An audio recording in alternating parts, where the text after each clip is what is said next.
What is this? At one level, it's a small disc of silver. Melt these few grams and you might get a few pounds for it. But it's not scrap. It's a Roman denarius from the reign of Hadrian. Nearly 1,900 years ago, somebody in a mint in Rome hammered this out by hand. It has a picture of Hadrian on one side, and on the other is a particularly nice advert for the emperor of the time. But here's the thing. It wasn't even treasure when it was minted. It was pocket change. It bought bread. And then it passed from hand to hand to hand. Soldiers, traders, farmers, until it dropped into a field in the northern frontiers of the Roman Empire, near Tyne and Wear, and waited 18 centuries for someone to dig it up. The silver is worth a few pounds. The story is the treasure. And being able to hold and think about that story is what creates the wonder of these items. Now, not everyone's treasure is a coin. It can be rocks, gems, fossils, Warhammer figures, Pokemon cards, a Diamante toilet roll ornament, or thousands of other items. But the point is, it's the information, the history and the story behind them that brings them truly to life. So I went off to tackle this. And so by the end of this video, this coin will become a remote control for all its history. Hold that thought.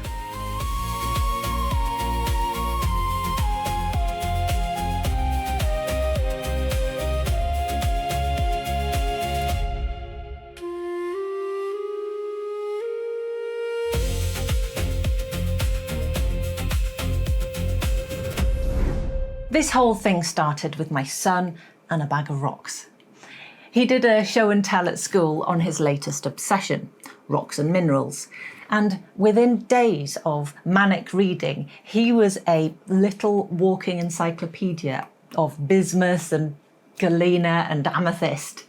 He could tell the story of every rock, how it formed, what it's used for, why it's weird. He brought them to life.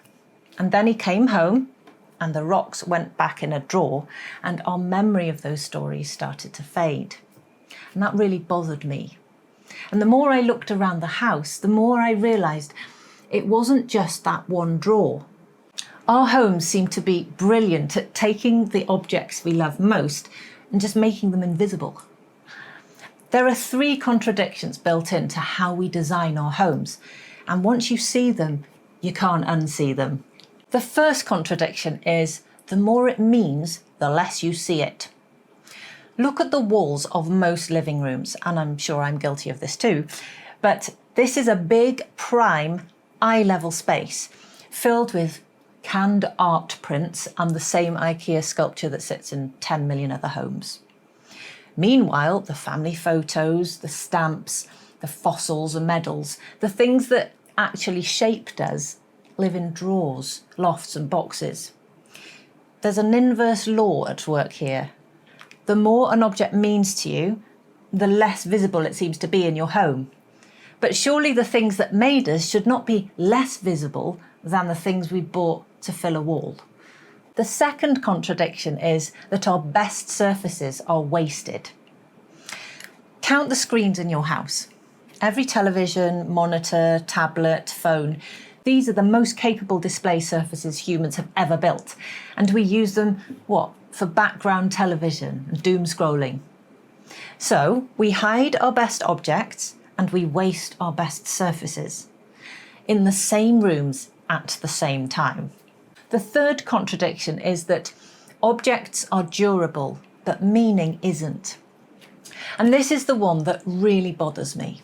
This ammonite has lasted 190 million years. And I think it's good for a few more. But the knowledge about it, where it was found, who found it, why it matters, now that is unbelievably fragile. This is just a flake of wood, until you know it's part of Thomas Jefferson's home. Nothing about the object tells you that, but you lose the story, and then all you've got is a tiny wood chip, bit of kindling. And watch how the decay actually happens. It's your grandfather's medal, then it's somebody's grandfather's medal, and then it's an old medal, and then 3 generations and the meaning has completely drained out of an object that hasn't changed at all. This is a little souvenir we bought at the Museum of My Tide's Air Base. He was a navigator in the RAF and he joined at the beginning of World War II. So this little plane represents dozens of flights, photos, missions, logbooks, losses. My Tide could tell you all of it. I can tell you some of it. My children will be able to tell you what exactly. Probably that it's a pencil sharpener in the shape of an old plane. Objects are durable, meaning isn't. And as far as I can tell, nobody's working on that problem. And here's why. Interior designers understand materials, proportions and light, but they only seem to make the base room beautiful, the canvas. On the other hand, smart home firms make objects controllable and interactive. They allow rooms to adapt and change, but the devices are often a bit ugly and utilitarian. If you come at room design from either an interior design or a smart home perspective, the result is pretty soulless. And at an extreme, you can get the showroom, which is tasteful, static and generic, or the Starship Enterprise, adaptive, capable, but cold. There's a third type of home, the classic curiosity house, which is what I love. This is a house that is actually alive. It has personality, and it might not have the features of the smart home or the clean aesthetic of a magazine home, but it has something far more important that both of these lack, and that's life. It exudes personality, it intrigues, it interests, it's funny. My Nine and Tides home was the perfect example of this. It wasn't a show home, it just oozed life, fun and laughter. But one challenge with even this, all those items still only carry meaning for the owner. Guests need an evening of explanation to make sense of any of it. So I wondered if it was possible to create a fourth option, the missing link between all three. Interior design as a canvas, not the finished work. Technology layered in, but visually hidden. And let the room become a stage for your stories, one that does them justice. And that's when it was time for the workshop.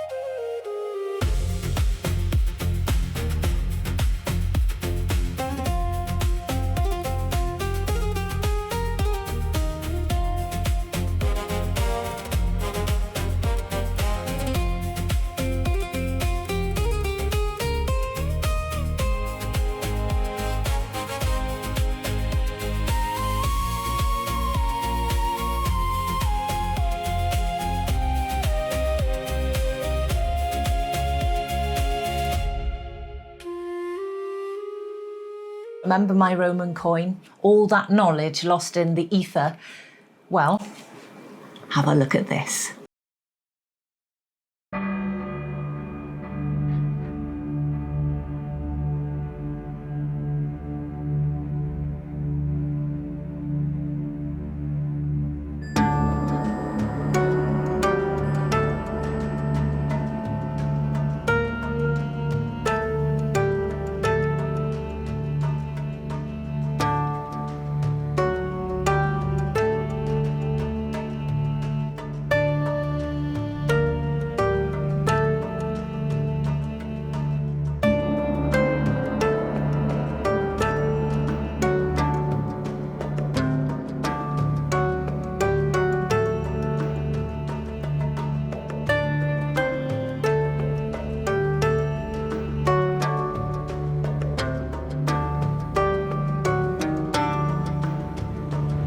No app to open, no menu, no remote control down the back of the sofa.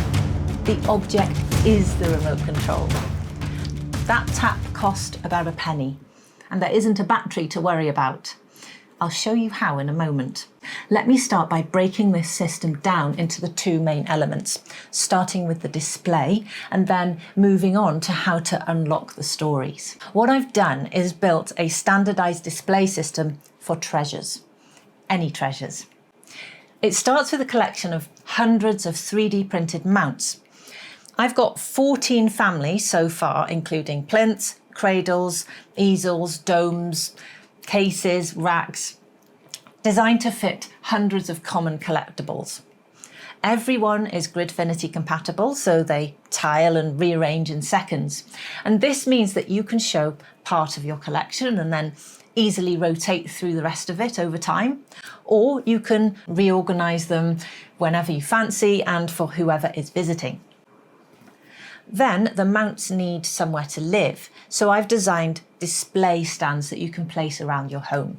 I call them treasure islands. So arrange an island and rearrange your treasures on them, and suddenly all those valuable things are no longer buried in attics, in boxes, or underground to be forgotten. And for the shelf, there's Bookfinity, a big collection of book-style cases.